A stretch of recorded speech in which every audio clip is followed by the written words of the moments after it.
예, 안녕하세요. 심플러티입니다.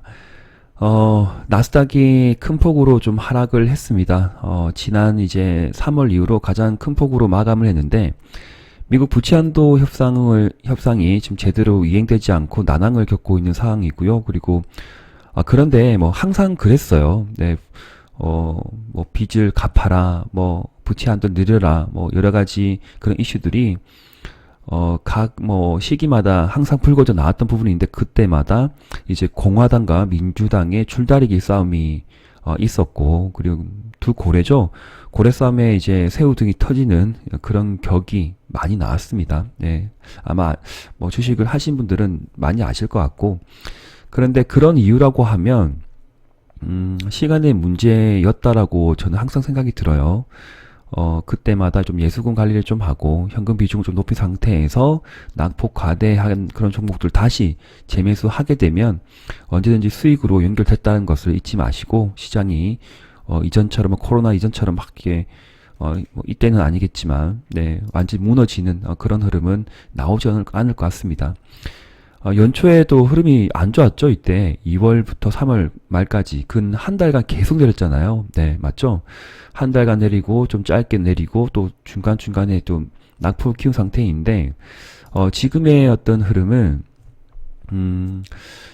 제 생각에는 우상향으로 뭐 대세 상승이라고 뭐 지금 연장선이라고 봐야 되겠죠. 여기서 추가적으로 크게 뭐 어떤 주가들이 종목들이 레벨업을 한다기보다는 이전의 흐름을 계속적으로 내년까지는 이어간다라고 보는 상황에서 크게 지금 출렁출렁거리는 흐름이 나온다는 거죠. 네, 그래서 너무 비관적으로 보거나 너무 보수적으로 보거나 그렇게 하지 마시고, 지난 이제 일주일 전에 제가 예수금, 그러니까 현금 비중 관리, 뭐 20에 30% 정도 이야기했던 것을 꼭 기억해 주시고, 그리고 그 다음에 이번 주부터 지금 봐야 될 것은 무엇이냐면, 현금 비중은 30에서 40%까지는 올려도 괜찮을 것 같습니다. 네. 근데 40% 이상까지 올릴 필요는 없을 것 같고요. 네. 그래서, 아직 현금 비중 못 맞추는 분이라고 하면, 투자 비중이 그래 크지 않은 분이라고 하면,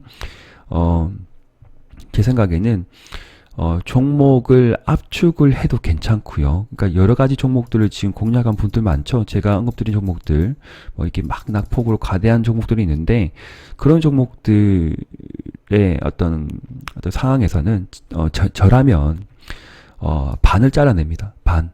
네. 시가 이제 오늘 좀 떨어지겠죠. 떨어지고 나서 양봉으로 올라올 때 반을 덜어냅니다. 예. 그러니까 나에게 참 지금 짜증을 주고 아픈 그런 종목들이 있잖아요. 그러니까 투자 비중이 많은 것들은 손대지 마시고, 좀 애매하게 5%, 10% 정도 투자한 그런 종목들 여러 가지가 잔챙이들이 있으면 일단 뭐 괜찮다라고 투자가 들어갔는데 추세 이탈하고 뭐 특별한 뉴스가 아직 나오지 못한 종목이 되겠죠. 네, 그런데 항상 있어요. 뭐 저도 그렇게 해왔고, 그래서 한 절반 정도는 좀 더 덜어내고, 그러니까 이 절반 정도 덜어낸 것을 어떻게 하면 좋냐면, 일단은 하루 이틀 정도 흐름을 보세요. 네, 흐름을 보시고, 좀 낙폭 과대한 것이 있으면, 내가 가지고 있는 종목들 비중을 좀 올리든지, 그때 하루 이틀 뒤에 흐름을 보고, 아니면 그냥 좀 일부 현금을 가지고 있든지, 그런 종목으로 내가 현금 비중이 없으면 잘라내서 현금을 좀 만들어야 되고요. 진짜요. 현금을 만들어야 돼요. 가만히 있지 말고 만들어야 되고, 그리고 내 낙폭 나의 생각에 나중에 1, 2주 뒤면 이 종목이 10에서 20% 정도 뭐 상승할 어떤 그런 큰 재료가 있다거나, 맞죠? 그리고 세력이 크게 입성해서 아직 크게 떠난 바가 없다, 그렇게 판단되는 종목은 같이 떨어질 수 있겠죠. 안 떨어질 수 있을 것이고, 어저께 NK맥스 같은 경우에는 뭐 장중 마이너스 6%, 뭐 7%까지 내려갔다가 플러스권에 마감을 했잖아요. 네. 그런 종목을 뭐 제가 지금 뭐 공략을 해라 그렇게 말씀을 못 드리겠지만, 일단 흐름을 보고 판단을 해야 됩니다. 네. 그래서 제가 뭐 다른 전문가분들은 또 어떻게 말씀을 드리는지 모르겠지만 뭐 안 좋다, 뭐 떨어졌다, 뭐 때문에 떨어졌다, 뭐 이것저런 뉴스를 막 이야기하겠죠. 그런데 지금 실전 매매 관점에서는 무엇이 중요할까요? 그래, 떨어졌어. 뭐 3% 떨어졌는데 지금의 상태에서 우리가 어떻게 하면 좋을까? 어떻게 해야 될까? 가만히 넋놓고 기다릴까? 현금 비중이 하나도 없고 종목은 뭐 수십 개고 그렇게 하지 말고 네, 종목이 5개면 3개로 압축하고 그리고 10개면 7개로 압축하고 근데 압축할 때 오늘 당장 살지 아니면 내일 모레 살지 그렇게 두 가지 방법에 대해서 오늘 하루만에 다 사는 것이 아니고 오늘은 일단은 현금 비중을 가져가고 종목을 줄이고 그리고 돈을 좀 가지고 있다가 흐름을 보고 어디까지 떨어질지 모르잖아요. 브레이크 나올지. 맞죠? 네. 뭐 10월 18일까지 부채한도 마감 시간이긴 한데 그때까지 계속적으로 내리겠다? 어떻게 될지 몰라요. 그런데 진짜 만약에 하락을 계속한다고 보면 네, 이전 저점까지도 내려올 수 있잖아요. 여기까지. 맞죠? 여기 추세 하단까지. 여기까지 내려오는데 아무것도 관리를 하면 어떻게 돼요? 안 되겠죠. 그래서 오늘은 시가 이상 좀 약간 어제 같은 경우 또 국내 지수가 먼저 매를 맞았어요. 맞았기 때문에 오늘 같은 경우는 그게 크게 떨어지지는 않을 것 같은데 만약에 이제 그런 게 있어요. 많은 분들이 흐름이 안 좋다 생각하죠. 헝다 그룹도 헝다 그쪽 문제도 좀 큰 부분이고 아직 다시 한번 이슈가 나오지 않은 상황인데 언제든지 나올 수 있다는 거고 그리고 뭐 금리 변동성 에너지 뭐 그쪽 위기 뭐 인플레 상승 위험 여러 가지 또 이제 기술적 잣대를 놓고 또 여러 전문가분들이 언급을 또 하기도 하는데 현재 시점에서 네, 여기 V자 반등을 하기 위한 뉴스가 지금은 안 나와요. 네, 뉴스는 없을 거예요. 예, 저는 그렇게 생각이 들어요. 그러면 일단 종목 압축을 하는 게 합치는 것이 아니라 종목을 줄이고 현금을 좀 쌓아두고 그리고 오늘 또 선방한 종목들이 분명히 있을 겁니다. 네, 그런 종목들이 어떠한 종목들이 또 선방을 하는지 또 어떠한 종목들이 또 꼬리를 쭉 달고 올라오는지 그런 종목들을 찾아야 돼요. 예, 그런 종목들이 보이면 나중에 하루 이틀 흐름을 보고 다시 그런 종목들, 그러니까 이 종목이라 생각할게요. 네, 오늘 따로 종목을 설명드릴 생각 없고 항상 추세 하단 종목에서는 쭉 내려오죠. 그런데 추세 하단에 근접해서 크게 거래가 없는 상태에서 꼬리를 달고 올라오는 종목들이 무엇인지 강하게 시장에서 지금 버티는 종목들이 무엇인지 지금 어려운 시기 때 나중에 우리가 10에서 20% 정도 수익을 가져갈 것들을 찾아야 돼요. 예, 함께 찾아야 돼요. 네, 저도 잘 볼 것이고 그리고 네, 또 심플러가 언급드린 종목들 중에 강한 종목이 또 무엇이 있는지 네, 또 찾아봐야 될 것 같습니다. 네.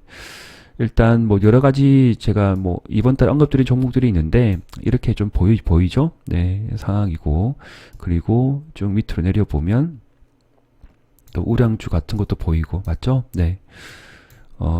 아지텍 W까지 있고 그리고 잠깐만요. 대선테마주, 남북경협주 봐야 될 것이고 상한가 종목들 제가 4개는 계속적으로 흐름은 쫓아가고 있는데 직접적으로 사자 팔자라고 언급은 못 드렸어요. 근데 계속적으로 흐름은 체크하고 있었어요. 한국 BNC, 국전야프, 바이오리더스, 아지트 WB 그렇게 봤던 부분이 있고요. 네, 한전산업도 지금 좀 튼튼하게 저점을 훼손하지 않는 부분이고요. 잠깐 볼까요? 한전산업 좀 봐야 되겠다. 네, 두산중공업 차트, 우리기술, 한전산업 괜찮고 한솔 홈데코, 벨로코, 후성은 좀 조정권이고 제가 일단은 오늘 영상에서 말씀드리고 싶은 것은 무엇이냐면 네, 많이 올라간 것들은 또 많이 좀 내려올 거예요. 내려오는데 그렇다고 해서 오늘 내일 뭐 이제 좀 낙폭 과대했다고 막 달려들어서 매수하지 말고 네, 매수하지 말고 관망을 하든지 가만 들고 있든지 아니면 아니면이 아니지. 앞서 제가 뭐라 했어요? 저 종목 줄이고 맞죠? 그리고 애매한 놈들 불효 자식들 있잖아요. 내가 생각했던 그런 종목들 중에서 진짜 말도 없이 내려갔던 그런 놈들은 일단 반은 줄이세요. 다 던지지 말고 나중에 또 올라갈 때 또 크게 올라갈 수 있거든요. 네. 많이 줄이지 말고 절반 정도는 줄여보세요. 절반. 그리고 손실 확정을 좀 해도 돼요. 비중이 작은 것들은. 비중이 많은 것들은 건드리기 애매하잖아요. 그 비중이 작은 것들은 줄이든지 날리든지 그렇게 좀 해서 가볍게 만들어야 돼요. 네, 돈이 하나도 없는 분들 그러면 안 돼요. 네, 큰일 나요 나중에. 아니 돈을 어디서 투자 자금을 가지고 있으면 좋은데 그러지 않은 상황은 안 됩니다 지금. 네, 나스닥이 3%까지 떨어진 경우라고 하면 저는 일단 굉장히 저는 주의와 경계를 하거든요. 네, 그리고 가장 또 중요한 것은 국내 지수에서 삼성전자가 추세를 일탈하면 안 돼요. 여기서 지금 이탈을 아직은 하겠네요. 맞죠? 당일 추세액이 투바닥 이제 딛고 이렇게 올라가는 차트가 나야 되는데 반대의 흐름으로 그러니까 올라가는 상황이 나야 되는데 반대의 흐름은 나온다. 그러면 투심이 위축되고요. 매도를 하죠. 그러면 어떻게 볼까요? 심플러가 예를 드는 겁니다. 심플러가 추세 이탈해서 매도했어. 매도했어? 떨어져? 그러면 저와 관계된 분들 혹은 지인들이 같이 팔겠어 안 팔겠어요? 팔죠. 그게 매도가 또 다른 매도를 부르는 거예요. 계속 사람들이 이제 매도하죠. 투매가 나오죠. 그래서 그 투매가 막 나올 때쯤에 그때가 거의 바닥권이거든요. 네. 지금은 뭐 어떤 흐름이 나올지 모르겠지만 일단은 관리를 해야 돼요. 종목 관리, 그 다음에 현금 관리 해야 됩니다. 어쩔 수가 없습니다. 지금. 네. 그렇게 말씀드리고 싶고 그렇다고 해서 시장이 완전 엉망이 된다. 그렇게까지는 아니에요. 지금. 아니에요. 일단 현금이 없으신 분 입장에서 제가 말씀드리는 거예요. 네.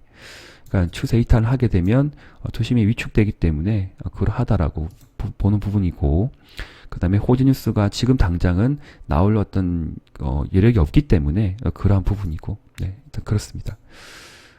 제가 이제 말씀드린 종목들 중에 좀 집중을 저는 했으면 하는 것들이 지금 눈에 보이는 것들은 뭐 이제 금리 인상 시기가 오니까 뭐 카카오뱅크도 우량주 성격의 성장 가치주 관점에서 공략을 여기 하신 분, 여기도 하시다 추가 베팅 하셨죠? 하신 분들은 끝까지 들고 간 전략은 괜찮을 것 같고요.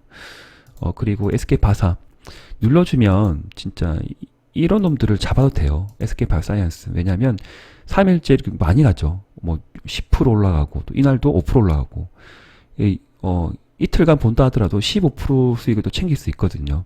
단기 단타를 한다 하더라도 나중에 내려오면 잡으면 분명히 기술적인 반등 혹은 지수가 안정권 됐을 때 SK바사도 좀 크게 올라갈 여지가 높다. 그리고 재료가 많죠. 그리고 실적이 괜찮아질 것 같고 점점 괜찮아지겠죠. 그래서 바이오 쪽에 이만한 또 우량주가 없다, 성장 가치주가 없다라고 판단이 듭니다. 네, 물류도 괜찮다라고 생각되는 종목, 낙폭 과대할 경우 좀 SK 바이오사이언스를 비중을 확대한다거나, 네, 그러니까 바이오 종목들 애매한 것들이 있죠. 그런 것들은 만약 진짜 25만원까지 내려온다, 네, 내려온다. 그러면 비중을 좀 확대해 보세요. 61선 근처에서는. 그러니까 예를 들게 5% 있죠. 그러면 5% 더 사도 되지 않을까? 예, 그런 생각이 좀 듭니다. 네. 다른 종목 다 조금 잘라내고, 조금이 이제 절반 이상씩 잘라내던가, 아니면 그냥 버리던가, 네. 그렇게 선택을 하셔야 돼요. 네, 하셔야 돼요. NK맥스도 지금 어제 낙폭이 컸는데 올라가죠. 네, 놔두세요. 그런데 박자가 맞지 않죠. 다시 갭 하락이 나올 수가 있는데, 제 생각에는 여기, 고점과 저점, 대략적 저점의 중간 레벨까지 거의 내려왔어요. 네, 여기에 장대 양봉의 중심선 22,000원. 아마 여기에서는 저는 지지가 나올 것 같거든요. 22,000원에서는. 네, 그래서 너무 비중을 키우지 마시고 작은 비중으로 좀 들어가신 분이라고 하면 예를 들게요. 한 5% 정도 비중이 들어간 분이라고 하면 내려주면 한 5% 정도는 더 사야 되지 않을까. 그런데 손절가 잡아야 됩니다. 내가 샀던 가격대 22,000원이다. 전 이때 이제 언제였죠? 이때 좀 강조를 드렸죠. 이때 모아가 보자 말씀을 드렸고, 지금은 22,000원대. 예, 손절가 잡고 가야 돼요. 그래서 일단 흐름을 좀 챙겨보고, 우량주 쪽에 뭐 2차 전지 또는 수소 그런 관련 종목들 중에 제가 좀 찾아볼게요. 찾아봐서 낙폭 과대, 그리고 이번 시기 이후에 조정 이후에 최소한 10에서 20% 정도 수익을 줄 수 있는 것이 무엇이 있을까 고민해서 그때 제가 또 좋은 시점에 한번 의견을 드리도록 하겠습니다. 일단은 제가 앞서 말씀드렸던 그런 내용 잘 참고해 주시고 너무 겁먹지 말고 흔들리지 마시고 얼지 마시고 지나면 또 이런 식이 지나면 또 언제 그랬냐 듯이 또 올라가요. 네, 주식이 그래요. 항상 그래요. 투심이 위축되면 끝도 없이 내려갈 것 같고요. 그 다음에 투자 심리가 좋을 때 막 올라갈 때면 끝도 없이 올라갈 것 같아요. 올라갈 것 같은데 내려오잖아요. 맞죠? 내려갈 것 같은데 올라가고요. 주식이 그래요. 네. 너무 미워하지도 말고 탓하지도 말고 네. 일단 지금의 시기 바짝 정신 차려가지고 이겨내면 됩니다. 예수금 관리, 현금 비중, 그리고 종목 개수 관리. 네. 최근에 공략했던 것들 좀 실패한 것들 있죠? 그러면 그런 것들 잘라내서 좀 잘라내고요. 어쩔 수가 없어요. 네. 일단 그러합니다. 네. 오늘 화이팅 하시고 힘내시고 어깨 쫙 펴고 전쟁터 들어갑시다 같이. 네, 봅시다. 또 텔레그램에 안내 드리겠습니다. 마지막에 분명히 우리는 승리합니다. 예. 늦은 가을 또는 겨울 되면 승리할 겁니다. 네. 힘내고요. 네, 감사합니다. 심플러티였습니다. 네.